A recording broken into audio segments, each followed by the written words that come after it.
Salut tout le monde, j'espère que ça va bien pour vous aujourd'hui. En ce qui me concerne, ça va plutôt pas mal. Alors comme d'habitude, on n'oublie pas de s'abonner, à mettre les petits pouces et à partager les vidéos. Aujourd'hui, je vais vous montrer comment je fabrique mon chou rouge. Chou rouge que je vais mettre en conserve. Et je vais donc y rajouter un peu de vin, histoire de créer de l'acidité, pour que la conservation se fasse mieux. En général, j'aime bien faire du chou qui est juste étuvé avec sa propre humidité. Celui-là, il est consommé de suite, hein. Il n'est pas mis en conserve. Et aujourd'hui, vous allez voir le process de mise en conserve. Allez, à tout de suite, ciao ciao. La première des opérations, on va démarrer les oignons. Donc là j'ai un mix oignon rouge, oignon blanc, hein, mais c'est juste parce que je les avais. Hein. Il n'y a pas de raison particulière à cela. Je vais faire revenir ça tranquillement à la graisse de canard. Au niveau aromate, je vais mettre 4 clous de girofle, herbe de Provence, poivre, 2 feuilles de laurier, ça on sel, une pointe d'ail. Ensuite je coupe les morceaux de chou rouge pour pouvoir les mettre dans la machine. Hein. J'aurais pu les couper à la main, mais à la machine c'est quand même plus régulier. Ça c'est le genre de choses, si vous aimez le chou rouge, c'est le moment de le mettre en conserve. Hein. En ce moment c'est là où il est le moins cher. Je vais y mettre des pommes aussi. Mais les pommes je les mettrai seulement quand une partie de la cuisson sera terminée. Hein. Elle reste un peu croquante.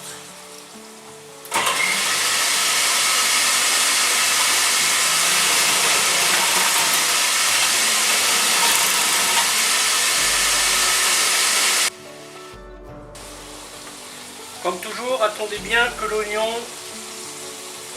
ait pris une petite couleur. Hein.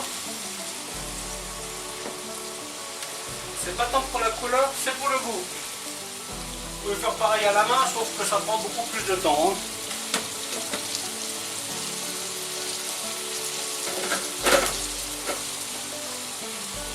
Avec cette quantité, ça vaut déjà la peine de sortir la machine. Donc là, j'ai enlevé le maximum de côte pour garder que les parties tendres. Hein. Ces morceaux-là, vous les coupez tout simplement à la main, hein. C'est pas la peine de vous embêter. Hein.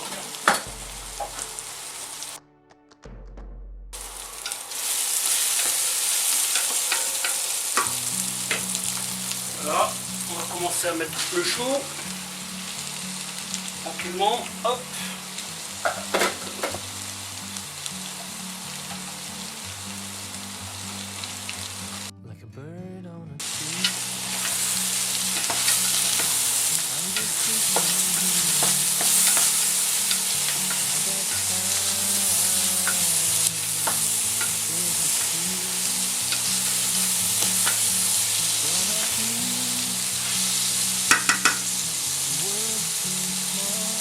J'aime bien le faire revenir au fur et à mesure.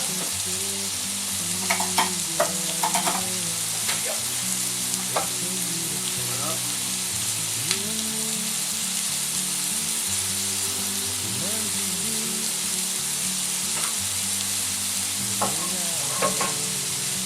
Quand vous avez des gros morceaux comme ça, n'hésitez pas à les recouper un peu. Hein.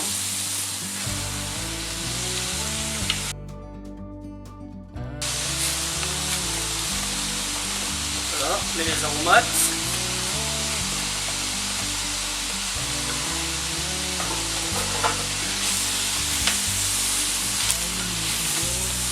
Alors faites attention, ça a tendance à accrocher assez rapidement. Hein.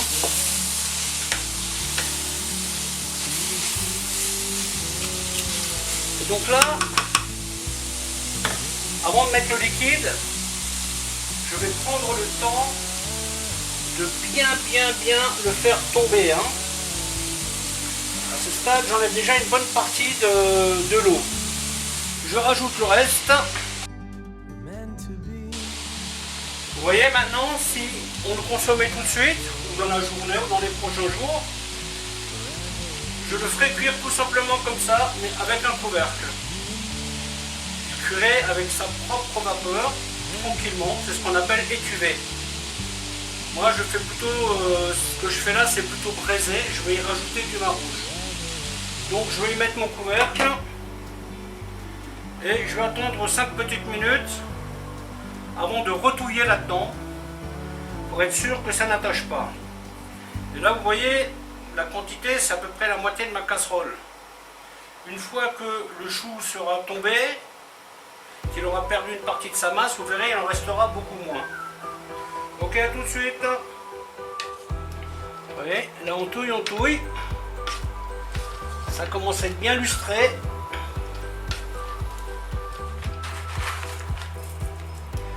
Je vais rajouter quelques noix.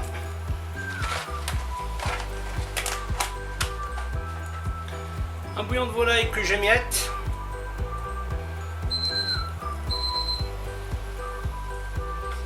Je pense qu'avec tout ça, je vais réussir à faire entre 15 et 20 petits bocaux. Que bien entendu, je vais devoir bien nettoyer. Hein. C'est la base. Les pommes.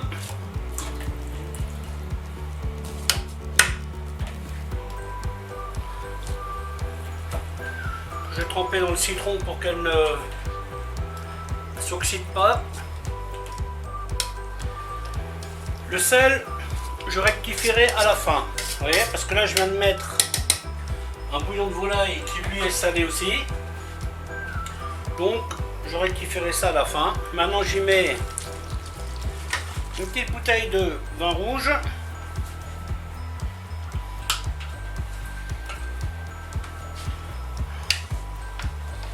Voilà, on touille bien. Et là je pars sur... je vais commencer par une bonne demi-heure de cuisson à petit feu. Car là il y a déjà 20 minutes d'étuvage. Hein. A tout de suite. Voilà. Le moment est venu de remplir les bocaux. Alors on y fait attention. De toute façon, il va falloir nettoyer les bords, hein, ça c'est important.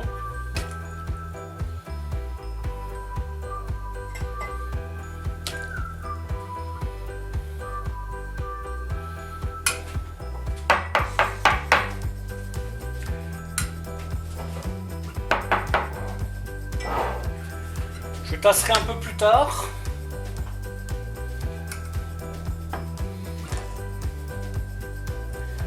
Là, je vais déjà répartir le plus gros de la masse. Donc, chose importante, bien essuyer les bords.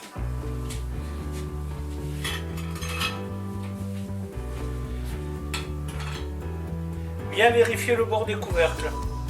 Et qu'il n'y ait pas de petites traces de rouille ou quoi que ce soit sur le couvercle. Hein. Alors il est préconisé de prendre toujours de nouveaux couvercles, mais le problème, ça a un budget. Hein. Ceux qui préconisent ça, c'est ceux qui vous vendent les couvercles. Donc il y a peut-être un petit intérêt là-dedans, je dirais. Si vous êtes prudent, si vous faites les choses correctement, vous n'aurez pas de problème.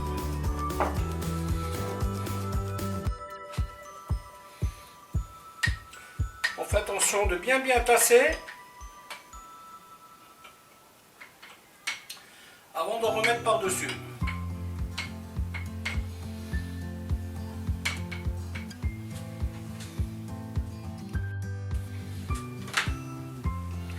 Voilà, on garde à peu près 1 cm de vide. Vous voyez, là, Ne cherchez pas à trop les remplir. Parce que souvent, vous avez des surprises. Hein.